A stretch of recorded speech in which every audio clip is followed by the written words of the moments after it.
TET మరియు DSC syllabus సంబంధించినటువంటి అయస్కాంతత్వం అనేటువంటి టాపిక్ సంబంధించి ఇది రెండవ వీడియో. మొదటి వీడియోలో అయస్కాంతత్వం అంటే ఏంటి, అయస్కాంతత్వ పదార్థాలు ఏంటి, అనయస్కాంతత్వ పదార్థాలు ఏవి, దిశాధర్మం అంటే ఏంటి, ద్విధ్రువ స్వభావం అంటే ఏంటి, దాన్ని మనం జంట స్వభావం అంటాం, మరియు అయస్కాంతత్వాన్ని మొదట కనిపెట్టింది ఎవరు, ఇలాంటి ఇంపార్టెంట్ టాపిక్స్ అన్నీ కూడా గత వీడియోలో కూలంకుషంగా చర్చించడం జరిగింది. ఇప్పటివరకు మీరు ఆ వీడియో చూడనట్లయితే అయస్కాంతత్వానికి సంబంధించినటువంటి ఆ వీడియోని చూడండి. అయస్కాంతత్వంతో ఆటలు అనేటువంటి ప్లేలిస్ట్ ఉంటుంది, ఆ ప్లేలిస్ట్లో ఆ వీడియో ఉంది, ఖచ్చితంగా చూడండి. ఈ వీడియోలో అయస్కాంతత్వాన్ని తయారు చేసేటప్పుడు కృత్రిమ అయస్కాంతత్వాలు ఎలా తయారు చేస్తారు, శాశ్వత అయస్కాంతాలు అంటే ఏంటి, వాటి గురించి మనం తెలుసుకుందాం. అయస్కాంతాన్ని తయారు చేసే పద్ధతులు, కృత్రిమ అయస్కాంతాన్ని తయారు చేసే పద్ధతులు ఏమేమి ఉన్నాయి, ఒక అనయస్కాంత పదార్థం అంటే ఆకర్షించే స్వభావం అనేటువంటి ఒక పదార్థం అనేది ఆకర్షించే స్వభావాన్ని ఎలా పొందుతుంది, మనము ఏ పద్ధతుల ద్వారా దాన్ని పొందవచ్చు లేదా తయారు చేయవచ్చో చూద్దాం. అదేవిధంగా ఒక అయస్కాంతం తన యొక్క ఆకర్షించే స్వభావాన్ని ఎప్పుడు కోల్పోతుంది, లేదా ఒక అయస్కాంతం యొక్క ఆకర్షించే స్వభావాన్ని మనం ఏ విధంగా పోగొట్టవచ్చు. సో అది ఇప్పుడు ఈ వీడియోలో మనం చూద్దాం. మనకి శాశ్వత అయస్కాంతత్వం అంటే ఏంటి అంటే, శాశ్వతం అంటే ఒక వస్తువు ఏదైనా ఒక పదార్థం అనేది అయస్కాంతత్వాన్ని పొందిన తర్వాత మరలా అది ఆ అయస్కాంతత్వాన్ని కోల్పోకపోతే దానిని మనము శాశ్వత అయస్కాంతము అంటాము. శాశ్వత అయస్కాంతాలు తయారు చేయడంలో స్టీలును ఉపయోగిస్తారు, ఈ గుర్తుపెట్టుకోండి. అదే కృత్రిమ అయస్కాంతాలుగా తయారు చేసేటప్పుడు సాఫ్ట్ ఐరన్, మెత్తని ఇనుము, ఇది మొదటి బెట్టు. శాశ్వత అంటే స్ట్రాంగ్ మ్యాగ్నెట్స్, పర్మనెంట్ మ్యాగ్నెట్స్ అంటాం. శాశ్వత అయస్కాంతాలను తయారు చేయడంలో ఉపయోగించేటువంటి లోహం ఏది అంటే మనకి స్టీల్. మరి కృత్రిమ అయస్కాంతాలను తయారు చేయడంలో ఉపయోగించేటువంటి లోహం ఏది అంటే మనం సాఫ్ట్ ఐరన్ అంటాం, మెత్తని ఇనుము అంటాం. అసలు మరి ఈ స్టీల్, సాఫ్ట్ ఐరన్ ఈ రెండు తీసుకున్నప్పుడు మరి సాఫ్ట్ ఐరన్కి స్టీల్కి ఉన్నటువంటి స్వభావం ఏంటంటే, స్టీల్ అనేది it is the Alai of different metals. Steel అనేది మనకి ఐరన్, నికెల్, కోబాల్ట్, కొన్ని సందర్భాల్లో chromium, iron, nickel, cobalt and chromium, ఇటువంటి లోహాలను కలిపి చేసింది స్టీల్. అందువల్ల స్టీల్లో కర్బన శాతం ఎక్కువ ఉంటుంది, అందుకే దానికి దృఢమైనటువంటి నేచర్ అనేది ఉంటుంది, దృఢ స్వభావాన్ని కలిగి ఉంటుంది. ఎందుకు స్టీల్ అనేది దృఢ స్వభావాన్ని కలిగి ఉంటుందంటే అది రీజన్.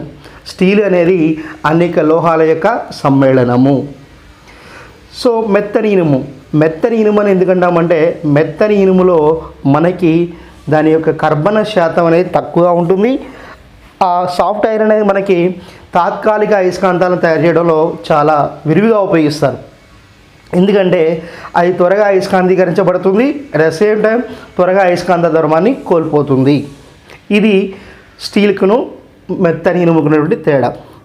సో ఇప్పుడు అయస్కాంతీకరించబడే పద్ధతులు. ఒక పదార్థం అనయస్కాంత పదార్థము అంటే అయస్కాంత స్వభావం లేనటువంటి పదార్థాన్ని ఎలా అయస్కాంతీకరించేస్తారు లేదా ఎలా అయస్కాంతత్వాన్ని పొందేటట్లు చేస్తారు, దానికి ఏమేం పద్ధతులు ఉన్నాయి, ఆ పద్ధతులు ఎలా వాడతారు, ఆ పద్ధతులు ఎలా జరుగుతుందో చూద్దాం. అయస్కాంతీకరించడానికి, ఒక అనయస్కాంత పదార్థాన్ని అయస్కాంతీకరింపజేయడానికి మనకి 4 పద్ధతులు ఉన్నాయి. ఒకటి ఏకస్పర్శ పద్ధతి, రెండవది ద్విస్పర్శ పద్ధతి, మూడవది అయస్కాంత ప్రేరణ, 4వది విద్యుత్ పద్ధతి. సో ఒక అనయస్కాంత పదార్థాన్ని అయస్కాంత పదార్థాలుగా మార్చడానికి ఎన్ని పద్ధతులు కలవు? 4 పద్ధతులు కలవు. ఒకటి ఏకస్పర్శ పద్ధతి, దాన్ని ఇంగ్లీష్లో మనం సింగిల్ టచ్ మెథడ్ అంటాం. రెండవది ద్విస్పర్శ పద్ధతి దాన్ని డబుల్ టచ్ మెథడ్ అంటాం. మూడోది వచ్చేసి అయస్కాంత ప్రేరణ పద్ధతి, induction process. And fourth one వచ్చేసి ఎలక్ట్రిసిటీ మెథడ్, విద్యుత్ పద్ధతి. సో వాటిలో ఏం జరుగుతుంది, ఎలా జరుగుతుంది, ఏ ధ్రువం మారుతుంది, చాలా క్లియర్ అబ్జర్వ్ చేయండి. కొన్ని ఇంపార్టెంట్ బిట్స్ ఫామ్ చేసే అవకాశం ఉంటుంది.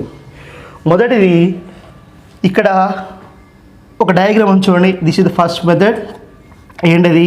ఏకస్పర్శ పద్ధతి. ఏకస్పర్శ పద్ధతి అన్నప్పుడు ఇక్కడ మనం తీసుకుంది ఒక స్టీల్ తీసుకుంటున్నాం.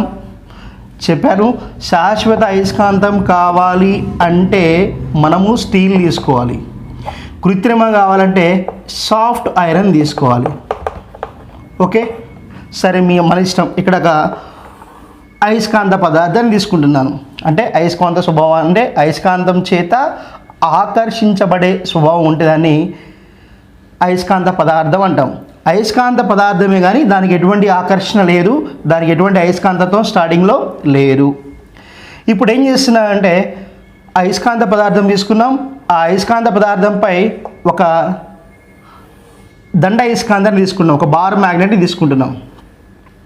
బార్ మ్యాగ్నెట్ తీసుకున్నప్పుడు ఏం చేస్తున్నానంటే ఆ అయస్కాంత పదార్థం పైన లేదా స్టీల్ కానీ సాఫ్ట్ ఐరన్ బార్ మీద ఒక చివర మీద ఆనిచ్చాడు.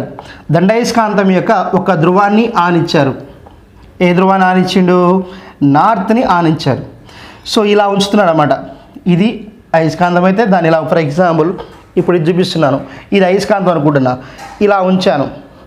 ఇలా ఉంచినప్పుడు దాని యొక్క ఉత్తర ధ్రువం అనేది ఒక కడ్డీ యొక్క అయస్కాంత పదార్థం యొక్క ఒక చివర ఉంచాడు. ఉంచి ఆ ధ్రువాన్ని పైకి లేపకుండా ఆ పదార్థం యొక్క ఒక చివరి నుండి ఇంకో చివరి వరకు ఇట్లా జరుపుతూ ఉంటారు. సో జరుపుతూ ఉండాలి. అర్థమవుతుందా? ఒకటి మనం తీసుకున్న అయస్కాంత పదార్థంపై లేదా స్టీల్ కానీ సాఫ్ట్ ఐరన్పై ఏం చేస్తున్నాం? అయస్కాంతాన్ని ఉంచుతున్నాం. ఉంచే క్రమంలో మనము ఈ చివరి నుంచి ఈ చివరి వరకు అయస్కాంతాన్ని పైకి లేపకుండా జరపాలి. ఈ చివరికి వచ్చిన తర్వాత పైకి లేపేసి మళ్ళీ సేమ్ ప్రాసెస్. మరలా ఉత్తర ధ్రువాన్ని ఇక్కడి నుంచి ఇక్కడ జరపాలి, మళ్ళీ ఇక్కడ పైకి లేపాలి, మళ్ళీ ఇలా తీసుకురావాలి, ఇలా తీసుకొచ్చి మళ్ళీ సేమ్ ప్రాసెస్. సో ఈ విధంగా అనేక సార్లు చేయడం వల్ల ఏమవుతుందంటే ఫస్ట్ అయస్కాంత స్వభావం లేనటువంటి ఒక పదార్థం అనేది ఏమవుతుందంటే అయస్కాంత స్వభావాన్ని పొందుతుంది. పొందే క్రమంలో ఇక్కడ రాపిడి జరుగుతుంది. ఏ రాపిడి జరుగుతుంది? ఉత్తర ధ్రువం అనేది ఒక చివర నుంచి ఇంకో చివరికి అడ్డీ చివరి వరకు జరుపుతూ పోతున్న రాపిడి జరుగుతుంది. ఆ రాపిడి వల్ల ఏమవుతుందంటే ఇక్కడ ఆ కడ్డీకి ఏవైతే మనం కడ్డీ తీసుకుంటున్నామో ఆ అయస్కాంత పదార్థానికి అయస్కాంత ధర్మం అనేది వస్తుంది. మనం రుద్దింది నార్త్ పోల్ ఉత్తర ధ్రువంతో రుద్దాము కాబట్టి ఇక్కడ ఉత్తర ధ్రువం ఏర్పడుతుంది. దానికి ఆపోజిట్లో దక్షిణ ధ్రువం అనేది ఏర్పడుతుంది. దీనినే మనం ఏకస్పర్శ పద్ధతి అంటున్నాం. ఎందుకు ఏకస్పర్శ పద్ధతి అంటున్నాం అంటే we are rubbing with the only one north pole. Clear? We are keeping the magnet by touching such that how it is only the north pole can drags over the magnet. దానిపైన కేవలం ఉత్తర ధ్రువం మాత్రమే రుద్దడం జరుగుతుంది, రబ్ చేయడం జరుగుతుంది. ఆ rubbing ప్రాసెస్లో only the north pole is slides over the magnet and after reaching the end we have to raise it and again that should be goes like this. So చివరికి వచ్చిన తర్వాత మ్యాగ్నెట్ పైకి లేపాలి, వదిలేసేయాలి, మరలా ఫస్ట్ నుంచి repeat చేస్తూనే ఉండాలి. దీన్ని ఏమంటామంటే ఏకస్పర్శ పద్ధతి అంటాం. సో ఏకస్పర్శ పద్ధతిలో మొదటిగా ఏ ధ్రువం ఏర్పడుతుంది, ఆ కడ్డీ మీద ఏ ధ్రువం ఏర్పడుతుంది అని అడిగినప్పుడు మనము ఏ ధ్రువంతో అయితే రాపిడి చేస్తున్నామో రబ్ చేస్తున్నామో ఆ ధ్రువం అనేది అక్కడ ఏర్పడుతుంది. ఫస్ట్ మనం ఎక్కడైతే స్టార్ట్ చేసినామో అక్కడి నుంచి అబ్జర్వ్ చేస్తే నార్త్ పోల్తో రబ్ చేస్తున్నాం కాబట్టి నార్త్ పోల్ అనేది ఏర్పడుతుంది. ఇది ఏకస్పర్శ పద్ధతి. ఒకవేళ కింద ఉన్నటువంటి కడ్డీ అనేది అయస్కాంత పదార్థం అనేది అయస్కాంతత్వాన్ని పొందిందా లేదా అని తెలుసుకోవాలని మీకు అనిపించినప్పుడు అప్పుడు ఏం చేయాలంటే చిన్న చిన్న ఐరన్ ముక్కలు తీసుకొచ్చి అక్కడ వేయాలి. వేసినప్పుడు అది ఆటోమేటిక్గా అవి ఆకర్షించబడతాయి. ఇది ఏకస్పర్శ పద్ధతి. ఏకస్పర్శ పద్ధతిలో అయస్కాంత పదార్థాన్ని అయస్కాంతం యొక్క ఎన్ని ధ్రువాలతో రాపిడి జరిపిస్తారు అని అడిగినప్పుడు ఏం చెప్పాలి? ఒకే ఒక ధ్రువం చే. నెక్స్ట్ ఇది సేమ్ ఇదే మోడల్లో రెండవ పద్ధతి ఉంటుంది. ఆ రెండవ పద్ధతి అనేది మనకి ద్విస్పర్శ పద్ధతి. ద్విస్పర్శ పద్ధతి అంటాం. ఇంగ్లీష్లో అయితే దీన్ని మనము డబుల్ టచ్ మెథడ్ అంటాము. డబుల్ టచ్ మెథడ్ అని అంటాము.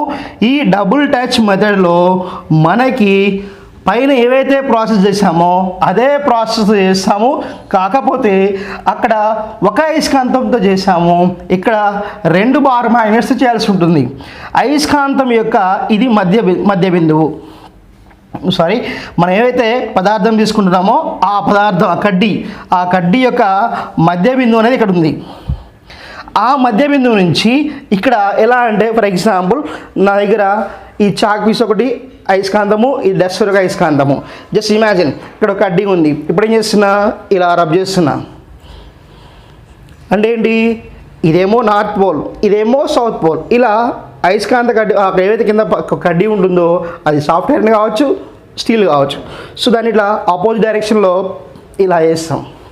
2 మ్యాగ్నెట్స్తో రబ్ చేస్తున్నాం కాబట్టి ఇదేమవుతుంది? డబుల్ టచ్ మెథడ్ అవుతుంది. క్లియర్? సో కాబట్టి ఒక కడ్డీ మీద అయస్కాంత పదార్థ కడ్డీ మీద 2 అయస్కాంతాలను ఉంచాం. ఎలా ఉంచుతున్నాం? 2 చేతులు, ఒక చేతిలో ఒక అయస్కాంతం, ఇంకో చేతిలో ఇంకో అయస్కాంతం ఉంచాం. ఉంచినప్పుడు ఒక అయస్కాంతం యొక్క నార్త్ పోల్ అనేది ఇక్కడ టచ్ అవుతుంది, ఇంకో అయస్కాంతం యొక్క సౌత్ పోల్. అంటే ఏంటి? విజాతి ధ్రువాలను ఆ అయస్కాంత పదార్థం మీద ఉంచేటట్టు చేయాలి. తర్వాత ఆ 2 అయస్కాంతాలను ఆపోజిట్ దిశలో పైకి లేపకుండా చివరి వరకు జరుపుతూనే ఉండాలి, రబ్ చేస్తూనే ఉండాలి. ఆ రాపిడి వల్ల మనకి ఏమవుతుందంటే ఇక్కడ నార్త్ పోల్ ఫామ్ అవుతుంది. ఎందుకు? ఈ కడ్డీ యొక్క మధ్య బిందువు నుంచి ఇటువైపుకి ఏం చేస్తున్నాం మనం? మొదటి అయస్కాంతం యొక్క ఉత్తర ధ్రువం చేత రాపిడి చేస్తున్నాం. కింద ఏవైతే కడ్డీ ఉంటుందో అయస్కాంత పదార్థ కడ్డీ, ఆ అయస్కాంత పదార్థ కడ్డీ యొక్క మధ్య బిందువు నుంచి నార్త్ పోల్ చేత మనము రాపిడి గురి చేస్తున్నాం. సో దానివల్ల ఏమవుతుందంటే ఇక్కడ నార్త్ పోల్ ఏర్పడుతుంది. అదేవిధంగా ఇక్కడ నుంచి ఏం చేస్తున్నాం? సౌత్ పోల్తో ఇలా డ్రాగ్ చేస్తున్నాం, లాగుతూ ఉన్నాం. సో అప్పుడు ఇక్కడ సౌత్ పోల్ అనేది ఏర్పడుతుంది. సో ఈ ప్రాసెస్ ఏవైతే మనం చేస్తున్నామో ఆ ప్రాసెస్ మనం కంటిన్యూస్గా చేసిన తర్వాత కొంతసేపటికి ఏవైతే మన అయస్కాంత కడ్డీ పదార్థ కడ్డీ తీసుకుంటామో ఆ కడ్డీ కూడా అయస్కాంతం లాగా మారిపోతుంది. దాన్ని మీరు మరలా పరిశీలించాలనుకుంటే ఏదైనా ఒక అయస్కాంత పదార్థాన్ని తీసుకువచ్చి దాని దగ్గర ఉంచినట్లయితే అది ఆ అయస్కాంత పదార్థం అనేది అట్రాక్ట్ చేయబడుతుంది. ఫర్ ఎగ్జాంపుల్ ఇక్కడ ఒక చిన్న ఐరన్ ఫిల్లింగ్స్ అంటున్నా, ఇనుప ముక్కలని అక్కడ వేశాను. ఇనుప ముక్కలను అక్కడ వేసినప్పుడు అవి ఖచ్చితంగా ఆకర్షించబడతాయి. ఆకర్షించబడినప్పుడు అవి అయస్కాంతంగా భావించవచ్చు. సో కాబట్టి ఏవైతే ఈ అయస్కాంత పదార్థ రూపంలో కడ్డీలు ఏమున్నాయో అయస్కాంతత్వాన్ని పొందేవి, అవి అయస్కాంతం పొందినవి అవి తాత్కాలిక అయస్కాంతాలే కానీ పర్మనెంట్ అయస్కాంతాలు కావు.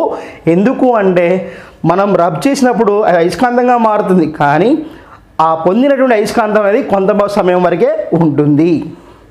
మరలా ఒకసారి కోల్పోయిన తర్వాత మళ్ళీ కావాలంటే మళ్ళీ సేమ్ ప్రాసెస్. నెక్స్ట్ అయస్కాంతీకరణ పద్ధతుల్లో 3వ పద్ధతి ప్రేరణ పద్ధతి. దాన్ని మనం ఏమంటామంటే ఇండక్షన్ అంటాం. సో ప్రేరణ పద్ధతి అర్థం కావాలంటే మన లైఫ్లో చాలా చిన్న విషయం గుర్తుపెట్టుకోండి. అక్కడ మంట ఉంది, ఆ మంట దగ్గర మనం దగ్గరలో నిలబడి ఉన్నాము. అప్పుడు ఆటోమేటిక్గా ఏమవుతుంది? మన ఒళ్ళు వేడెక్కాలంటే మనము ఆ మంటలో చేయి పెట్టాల్సిన అవసరం లేదు. ఒక ఫ్లేమ్ అక్కడ మంట మండుతూ ఉంటుంది. ఆ మంట దగ్గర మనం దూరంగా ఉంది. ఫర్ ఎగ్జాంపుల్ చలికాలంలో మనకు తెలిసిందే కదా, చలి మంటలు వేస్తారు. చలి మంటలు వేసిన దగ్గర చలి మంటలు దూరంగా నుంచుంటాం, కొంచెం దూరంగా నుంచుంటాం. దూరంగా ఉంచినప్పటికీ కూడా ఏమవుతుంది? మన బాడీ అనేది వేడెక్కుతుంది. ఎందుకు మన బాడీ వేడెక్కింది? ఉష్ణానికి దగ్గరగా ఉన్నాం కాబట్టి మన బాడీ వేడెక్కుతుంది. అదేవిధంగా అయస్కాంత ప్రేరణ అంటే ఏంటంటే ఒక అయస్కాంత క్షేత్రంలో ఏదైనా ఒక పదార్థాన్ని అయస్కాంత పదార్థాన్ని ఉంచినప్పుడు ఆ అయస్కాంత పదార్థం కూడా అయస్కాంతీకరించబడుతుంది. అక్కడ ఎటువంటి స్పర్శ ఉండదు. ఇక్కడ మనం ఏమన్నాం, ఏకస్పర్శ పద్ధతి అన్నాం. అంటే ఏంటి, అయస్కాంత పదార్థానికి అయస్కాంతానికి ఖచ్చితంగా భౌతిక స్పర్శ ఉంటుంది. They are in physical contact. Same thing in physical contact it is also there in case of double touch method. So here there is some contact, direct contact between the magnetic material and bar. So దండాయస్కాంతానికి అయస్కాంత పదార్థాలకు మధ్య ఖచ్చితంగా స్పర్శ ఉంటుంది ఈ రెండు పద్ధతులలో. కానీ ఇక్కడ ప్రేరణా పద్ధతిలో, అయస్కాంత ప్రేరణా పద్ధతిలో అయస్కాంత పదార్థానికి అయస్కాంతానికి నేరుగా ఎటువంటి స్పర్శ ఉండదు. There is no physical contact between the magnet and magnetic material. So you have to remember that. So ఇక్కడ చూడండి, ప్రేరణ పద్ధతిలో ఇక్కడ మనం తీసుకున్నటువంటి దండాయస్కాంతానికి ఇక్కడ మనము ఎన్ఎస్ అని అన్నాం. సో ఇక్కడ ఇవి అయస్కాంత బలరేఖలు ఎలా చూపిస్తున్నాం. సో అయస్కాంత బలరేఖలు ఉంటాయి, అవి వాటి గురించి మనం తర్వాత మాట్లాడుకుందాం. జస్ట్ ఇది ఒక దండాయస్కాంతం ఉంది, ఆ దండాయస్కాంత యొక్క బలరేఖలు ఎలా ఉన్నాయి. ఈ అయస్కాంతానికి దగ్గరగా మనము ఒక అయస్కాంత పదార్థాన్ని ఉంచాము, సాఫ్ట్ ఐరన్ కావచ్చు, స్టీల్ కావచ్చు, ఏదో ఒక మ్యాగ్నెటిక్ మెటీరియల్ ఉంచినప్పుడు ఇక్కడ ఏమవుతుందంటే అయస్కాంత బలరేఖలు అనేవి ఆ పదార్థం గుండా కంటిన్యూస్గా వెళుతూనే ఉంటాయి. ఈ విధంగా దండాయస్కాంతం యొక్క అయస్కాంత బలరేఖలు అనేవి ఆ అయస్కాంత పదార్థం గుండా వెళ్ళడం వలన కొంత సమయానికి ఈ అయస్కాంత పదార్థం కూడా మరొక అయస్కాంతం లాగా రూపాంతరం చెందుతుంది. సో కాకపోతే ఇక్కడ మనం గమనించాల్సింది ఏంటంటే ఒక బిట్ ఎలా ఫ్రేమ్ చేయొచ్చు అంటే ఇక్కడ ప్రేరణలో మనకి ఆ అయస్కాంత పదార్థానికి దగ్గరగా ఇక్కడ ఏముంది, సౌత్ పోల్ ఉంది. సౌత్ పోల్కి వ్యతిరేకమైనటువంటి ఏంటి, నార్త్ పోల్. క్లియర్. సో అయస్కాంత ప్రేరణలో అయస్కాంతానికి దగ్గరగా వేరొక పదార్థాన్ని ఉంచినప్పుడు ఆ పదార్థానికి దగ్గరగా ఉన్నటువంటి అయస్కాంతానికి యొక్క ధ్రువం ఏవైతే ఉంటుందో దానికి వ్యతిరేకమైన ధ్రువం అనేది ఏర్పడుతుంది. ఇక్కడ సౌత్ ఉంది కాబట్టి ఆ పదార్థంపై నార్త్ ఫామ్ అవుతుంది. ఒకవేళ ఇక్కడ నార్త్ ఉందనుకోండి, సౌత్ ఫామ్ అవుతుంది. క్లియర్. అయస్కాంత ప్రేరణలో అయస్కాంత పదార్థం అనేది ఎలా అయస్కాంతత్వాన్ని పొందుతుంది అని అడిగినప్పుడు ఇక్కడ మనం చెప్పాల్సింది ఏంటంటే అయస్కాంతానికి అయస్కాంత పదార్థానికి కొంత దూరం ఉంటుంది. ఆ దూరం ఉన్నప్పుడు అయస్కాంతం యొక్క బలరేఖలు అనేవి ఆ పదార్థం గుండా వెళతాయి. ఆ పదార్థం గుండా వెళ్ళడం వల్ల కొంత సమయం తర్వాత ఆ అయస్కాంత పదార్థం అనేది అయస్కాంతంలాగా మారుతుంది. సో ఇక్కడ మనం గుర్తుంచుకోవాల్సిన విషయం ఏంటంటే ఆ అయస్కాంత పదార్థంపై ఆ పదార్థానికి దగ్గరగా ఉన్నటువంటి అయస్కాంతం యొక్క ధ్రువం ఏవైతే ఉంటుందో దానికి వ్యతిరేకమైన ధ్రువం అనేది ఏర్పడుతుంది. అదొక విషయం. రెండో విషయం ఏంటంటే ఏవైతే అయస్కాంత పదార్థం మనం తీసుకున్నటువంటి ఐరన్ బార్ ఉందనుకోండి, ఏదో ఒక లోహం మెటల్ ఉందనుకోండి, ఆ అయస్కాంత పదార్థం యొక్క అయస్కాంతత్వం అనేది వాటి మధ్య ఉన్న దూరం మీద కూడా ఏర్పడుతుంది. ఇప్పుడు ఫర్ ఎగ్జాంపుల్ మనం మంటకి చాలా దగ్గరగా ఉన్నాం, మన బాడీకి ఎక్కువ హీట్ అవుతుంది. మంటకు దూరంగా ఉంటే మనం పొందే ఉష్ణం తక్కువ ఉంటుంది. అట్లనే ఎప్పుడైతే వీటి మధ్య దూరం తక్కువ ఉందనుకోండి, ఇక్కడ అయస్కాంతీకరణ అనేది చాలా ఎక్కువ జరుగుతుంది. అలా కాకుండా దూరం ఎక్కువ ఉందనుకోండి, అయస్కాంతీకరణ తక్కువగా జరుగుతుంది. ఇది ప్రేరణ పద్ధతి గురించి. నెక్స్ట్ మూడో వచ్చేసి విద్యుత్ పద్ధతి. ఫోర్త్ వన్ వచ్చేసి విద్యుత్ పద్ధతి. అసలు ఈ విద్యుత్ పద్ధతి అంటే ఏంటి? శాశ్వత అయస్కాంతాలను రూపొందించడానికి మనకి విద్యుత్ పద్ధతిని ఉపయోగించవచ్చు. ఎలా అంటే ఫర్ ఎగ్జాంపుల్ మనము సాఫ్ట్ ఐరన్ తీసుకుంటున్నాం లేదా స్టీల్ బార్ తీసుకుంటున్నాం. తీసుకున్న తర్వాత ఇక్కడ నుంచి ఏం చేస్తున్నామంటే ఒక రాగి తీగను అయస్కాంతం చుట్టూ చుడుతున్నాం. గుర్తుపెట్టుకోండి, ఇక్కడ మనం ఏం తీసుకుంటున్నాం, రాగి తీగ. దేని మీద? ఒక అయస్కాంత పదార్థం, అది సాఫ్ట్ ఐరన్ కావచ్చు, మెత్తని ఇనుము తీసుకుంటున్నాం. తీసుకున్న తర్వాత దానిని మనం ఒక బ్యాటరీకి ఇస్తున్నాం. బ్యాటరీకి ఇచ్చిన తర్వాత ఆ సర్క్యూట్లో ఒక కీని ఏర్పాటు చేస్తున్నాం. కీ క్లోజ్ చేస్తే అది క్లోజ్డ్ సర్క్యూట్, కీ ఓపెన్ చేస్తే ఓపెన్ సర్క్యూట్ అంటే తెరిచి ఉన్న వలయము. సో కీ క్లోజ్ చేస్తే మూసి ఉన్నటువంటి వలయము. ఇక్కడ మనం కరెంట్ డైరెక్షన్ని ఇలా చూపిస్తున్నప్పుడు ఇక్కడ ఎప్పుడైతే కీ క్లోజ్ అయి ఉంటుందో ఆ వలయంలో విద్యుత్ అనేది ప్రవహిస్తుంది. వలయంలో విద్యుత్ ప్రవహిస్తుంది. ఎప్పుడైతే వలయంలో విద్యుత్ ప్రవహిస్తుంటుందో ఆ రాగి చుట్టూ కూడా ఏమవుతుందంటే విద్యుత్ అనేది ప్రవహిస్తుంది. అతను మనకి మొట్టమొదటిగా ఐర్స్టెడ్ అనేటువంటి సైంటిస్ట్ ఏం చెప్పాడంటే ఏమనంటే ఏదైనా ఒక వాహకం గుండా విద్యుత్ ప్రవహిస్తున్నప్పుడు ఆ వాహం చుట్టుపక్కల అయస్కాంత క్షేత్రం అనేది ఏర్పడుతుంది అని చెప్పడం జరిగింది. ఎవరు మొట్టమొదటి చెప్పిన వ్యక్తి? Oersted. When the current is passes through the any conductor in the surrounding of the conductor the magnetic field is developed. So ఇక్కడ మనకి తీసుకున్నటువంటి సాఫ్ట్ ఐరన్ కానీ స్టీల్ కానీ తీసుకున్నట్టయితే మనకి పర్మనెంట్ మ్యాగ్నెట్ క్రియేట్ చేయాలంటే we can go for steel. Temporary magnet అయితే we can go for soft iron. So ఇక్కడ మనము తీసుకున్నటువంటి సాఫ్ట్ ఐరన్ బార్ మీద ఏం చేస్తున్నాం? కాపర్ వైర్ని చుట్టాం. ఆ కాపర్ వైర్ గుండా కరెంట్ సప్లై అవుతుంది. కరెంట్ సప్లై అవుతున్నప్పుడు మనకి ఆ రాగి తీగ చుట్టూ ఏమవుతుందంటే ఒక అయస్కాంత క్షేత్రం ఏర్పడుతుంది. ఆ అయస్కాంతం వల్ల మనం తీసుకున్నటువంటి సాఫ్ట్ ఐరన్ కానీ స్టీల్ కానీ మ్యాగ్నెటిక్ నేచర్ని పొందుతుంది. సో ఈ విధంగా చేయడం వల్ల మనం అయస్కాంతాలని తయారు చేయొచ్చు. ఇక్కడ ఒక ఇంపార్టెంట్ బిట్ ఉంది. మనకి ఏవైతే ఈ అయస్కాంతీకరణ పద్ధతిలో బ్యాటరీ వాడుతున్నామో ఆ బ్యాటరీ అనేది ఖచ్చితంగా డైరెక్ట్ కరెంట్ అయి ఉండాలి. డీసీ ఏమంటాం? డైరెక్ట్ కరెంట్ అనేది మనకి దాదాపు రెండు దిశల్లో ప్రయాణిస్తుంది. ఒకటి ఏకాంతర విద్యుత్ ప్రవాహము, ఏసీ కరెంట్ అంటాం, ఆల్టర్నేటింగ్ కరెంట్.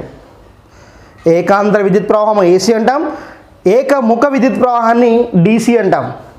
సో కరెంట్ అనేది తన దిశను మార్చుకుంటూ ఉందనుకోండి దాన్ని మనం ఏసీ కరెంట్ అంటాం. కరెంట్ అనేది తన దిశను మార్చుకోలేదనుకోండి దాన్ని మనం ఏకముఖ విద్యుత్ ప్రవాహం అని అంటాము. సో కాబట్టి మనకి దీనిలో ఏవైతే మనకి విద్యుత్ పద్ధతి ఉందో ఆ విద్యుత్ పద్ధతిలో మనము అయస్కాంతీకరింప చేయడానికి వాడే కరెంటు డీసీ కరెంటు. సో ఈ విధంగా మనం అయస్కాంతీకరణ పద్ధతులు 4 చూసాము. ఇప్పుడు ఒకవేళ అయస్కాంతం ఏర్పడింది, ఆ అయస్కాంతత్వాన్ని ఎప్పుడు కోల్పోతుంది అనేది ఇప్పుడు చూద్దాం. ఇప్పుడు నిరయస్కాంతీకరణ గురించి చూద్దాం. నిరయస్కాంతం ఇంగ్లీష్లో ఏమంటామంటే డీమాగ్నటైజేషన్ అంటాం. సో ఇప్పుడు దాకా మనం ఏమనుకున్నాం? ఒక అయస్కాంత పదార్థాన్ని ఎలా అయస్కాంతీకరించబడవచ్చో చూసాము. దాని 4 పద్ధతులు అనుకున్నాం, అంతా అయిపోయింది. ఆ అయస్కాంతత్వం పొందిన తర్వాత దాని యొక్క అయస్కాంతత్వాన్ని ఎలా పోగొట్టగలుగుతాం లేదా ఎలా పోతుంది చూద్దాం. మొదటిది, ఒక దండయస్కాంతాన్ని మనం వాడుతున్నప్పుడు ఆ దండయస్కాంతాన్ని అనుకోకుండానో యాదృచ్ఛికంగానో పైనుంచి చాలాసార్లు కింద పడింది, పైనుంచి కొంత హైట్ నుంచి కింద పడింది. ఇట్లా అనేక పర్యాయాలు జరిగిన తర్వాత ఏమవుతుందంటే ఆ దండయస్కాంతం యొక్క అయస్కాంతత్వం అనేది తగ్గుతుంది, అంతకు ముందున విలువ కన్నా తగ్గుతుంది. ఎందుకు అంటే అయస్కాంతంలో భ్రామకాలు ఉంటాయి, ఆ భ్రామకాలు అనేవి చెల్లాచెదరవుతాయి. సో మనకి సింపుల్గా అర్థమయ్యే చెప్పాలంటే మీకు ఒక చీపురు గడ్డ తీసుకున్నప్పుడు చీపురు గడ్డలో ఉన్న పుల్లలన్నీ కూడా స్ట్రైట్గా ఉంటాయి. అదే పైనుంచి కింద పడితే ఏమవుతుంది? ఆ చీపురు పుల్లలు అనేవి అనేక దిశలో వెళ్ళిపోతాయి. సో అనేక దిశలో వెళ్ళిపోయినప్పుడు మనం దానితో ఎటువంటి పని చేయలేము. అదే అంతర్లీనంగా మనకి అయస్కాంతంలో అదే జరుగుతుంది. కొంత హైట్ నుంచి పడినప్పుడు దానిలో ఉన్నటువంటి భ్రామకాలు అనేవి చెల్లాచెదరవుతాయి. దానివల్ల దాని ఫలిత విలువ అనేది తగ్గిపోతుంది. ఎందుకు? మనకి అయస్కాంత భ్రామకం అనేది ఒక సదిశ, అన్నీ ఒక దిశలో ఉన్నప్పుడు వాటి యొక్క విలువ పెరుగుతుంది. ఎప్పుడైతే కొన్ని ఆటోమేటిక్గా చెల్లాచెదరైపోయాయో వాటి యొక్క భ్రామకం విలువ తగ్గుతుంది. ఎలా తగ్గుతుందంటే సదిశ సంకలనం ప్రాపర్టీ, ఎడిటివ్ ప్రాపర్టీ అంటాం, ఎడిటివ్ ప్రాపర్టీ. దానివల్ల భ్రామకం విలువ తగ్గుతుంది. ఇక రెండోది వచ్చేసి అయస్కాంతాన్ని మనం హీట్ చేసినప్పుడు, అంటే ఒక దండ అయస్కాంతం తీసుకొని ఒక క్యాండిల్ వెలుగుతున్నప్పుడు ఆ దండ అయస్కాంతం ఒక ధ్రువాన్ని మనం అలా పెట్టాం, వేడి చేస్తున్నాం. లేదా ఆల్రెడీ ఒక పెద్ద మంట ఉంది, దాని దగ్గర ఒక మ్యాగ్నెట్ పడేసినాం, అట్లా కూడా అయస్కాంతం వేడెక్కుతుంది. సో ఒక అయస్కాంతాన్ని వేడి చేసినప్పుడు లేదా వేడిగా ఉన్న ప్రదేశంలో ఉంచినప్పుడు అప్పుడు కూడా అయస్కాంతంలో ఉన్నటువంటి భ్రామకాలు అనేవి ర్యాండమ్గా వాటి యొక్క దిశలు అనేవి తారుమారు అవుతాయి. వాటి దిశలు తారుమారైనప్పుడు అయస్కాంత భ్రామకం విలువ తగ్గిపోతుంది. ఇక మూడోది వచ్చేసి చూడండి, మొదటిది ఏంటి, కొంత ఎత్తు నుండి అయస్కాంతాన్ని జారవిడిచినప్పుడు నిరయస్కాంతీకరణ జరుగుతుంది. అదేవిధంగా అయస్కాంతంలో కొంత భాగాన్ని వేడి చేసినప్పుడు కూడా ఏమవుతుంది, డీమాగ్నటైజేషన్ అవుతుంది, నిరయస్కాంతీకరణ జరుగుతుంది.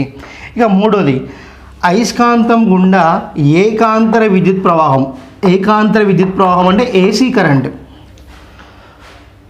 ఒక అనయస్కాంత పదార్థాన్ని శాశ్వత అయస్కాంతంగా మార్చాలంటే మనం డీసీ కరెంట్ ఇచ్చాం. ఆల్రెడీ అయస్కాంత స్వభావాన్ని ఉంది అయస్కాంత పదార్థానికి, దాని యొక్క అయస్కాంత స్వభావాన్ని పోగొట్టాలప్పుడు ఏం చేస్తున్నాం, ఏసీ కరెంట్ ఇస్తున్నాం. గుర్తుపెట్టుకోండి, అయస్కాంతీకరణ జరగాలి అంటే డీసీ కరెంట్ ఇవ్వాలి, అయస్కాంతీకరణ పోగొట్టాలి అంటే ఏసీ కరెంట్ ఇవ్వాలి. అది పెట్టి ఛాన్స్ ఉంది. సో ఇవి మనకి నిరయస్కాంతీకరణ యొక్క పద్ధతులు. ఒకటి, కొంత ఎత్తు నుంచి జారవిడిచినప్పుడు, రెండవది ఏడి చేసినప్పుడు, మూడవది ఏసీ కరెంట్ని అయస్కాంతం గుండా పంపించినప్పుడు. సో ఇది అయస్కాంతీకరణ నిరయస్కాంతీకరణ గురించి మనకున్నటువంటి సిలబస్.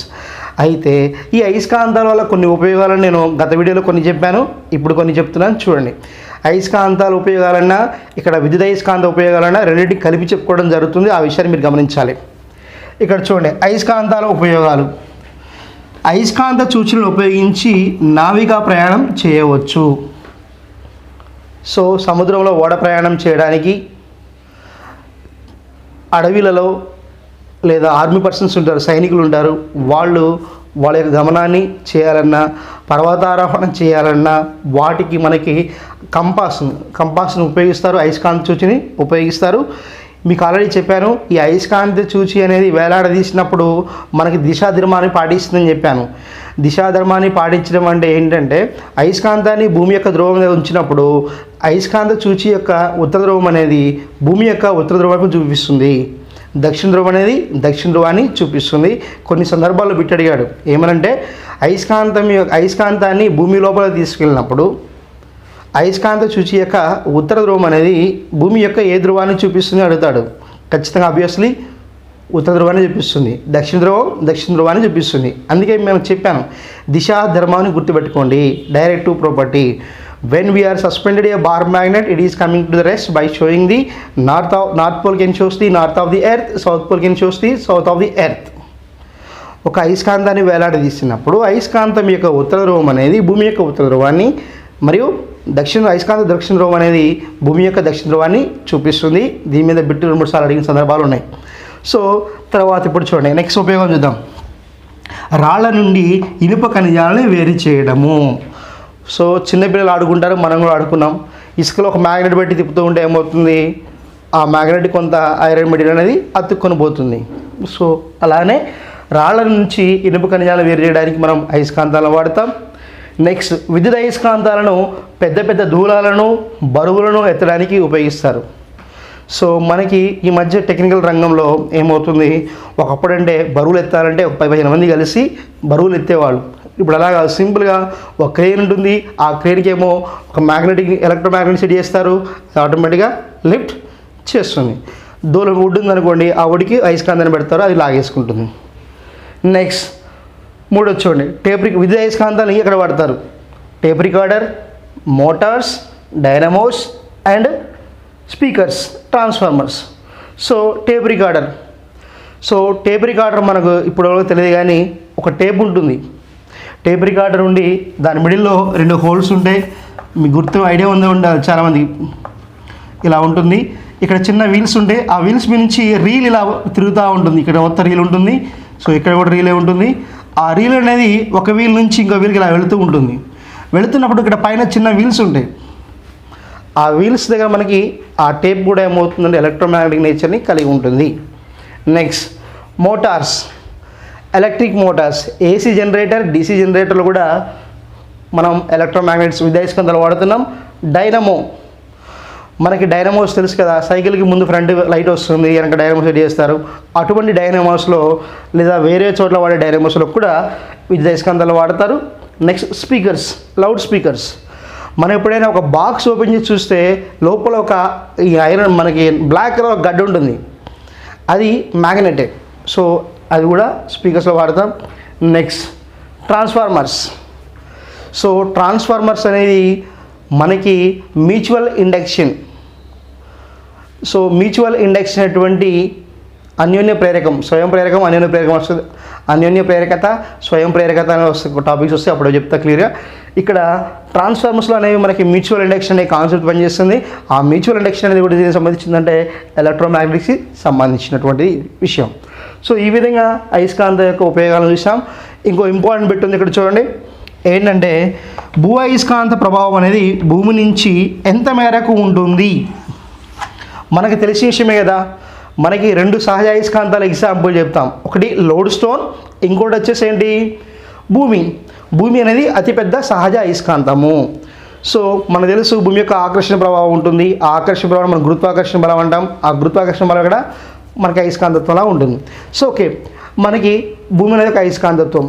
భూమి నుంచి పోతున్న ఎంతవరకు అయస్కాంత మనకి ప్రభావం ఉంటుందంటే బిట్టు చూడండి, 5,28,000 కిలోమీటర్స్. భూమి నుంచి ఏ డైరెక్షన్లో వెళ్ళినా భూమి నుంచి పైకి వెళ్తున్నప్పుడు మనకి 5,28,000 కిలోమీటర్ల వరకు కూడా ఆ భూమి యొక్క అయస్కాంత స్వభావం అనేది ఉంటుంది. సో ఇది అయస్కాంతత్వం యొక్క సెకండ్ పార్ట్ వీడియో. ముందు ఫస్ట్ పార్ట్ చూడకపోతే అది చూడండి, తర్వాత ఈ వీడియో చూడండి.